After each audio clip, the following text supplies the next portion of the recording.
Of the Supreme Court hearing into the TikTok for sale or So if you want a quick rundown of the oral arguments, go over to the video I stitched. I tried to listen to all of them. It was 2.5 hours, and quite honestly, got a little painful because it was really repetitive. But I did my best.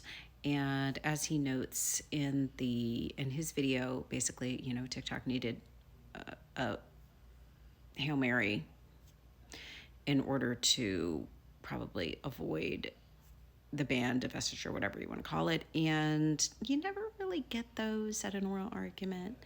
I don't know if anyone's mind has ever been persuaded at an oral argument.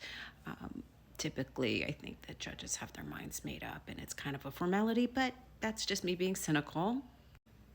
In any event, probably since the ban is supposed to come in like 9 days, I would assume that they're going to issue a stay in the meantime, because there's no way they're getting those briefs out before then.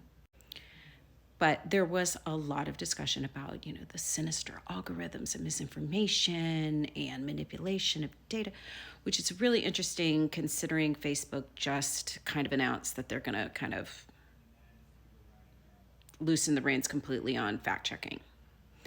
But I guess since that's an American company, misinformation is fine. Misinformation, non-American company, is a problem. It just seems a little inconsistent. It seems like we should be, if it's a concern on one platform, it should be a concern on all platforms.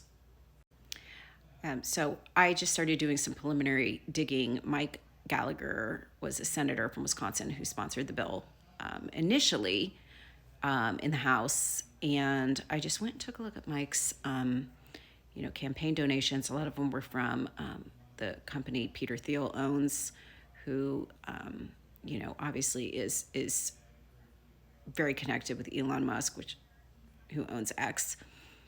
Google was a contributor, and then there was, of course, a PAC where you can't tell who's a contributor. But would not be surprised if I saw Facebook in there and Mark Zuckerberg.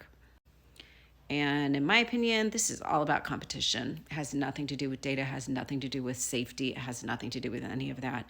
It has to do with competition and people wanting to stifle competition, namely competitors, other social media, other technology. So we'll see what happens. It's weird. I don't know. I don't know what's going to happen.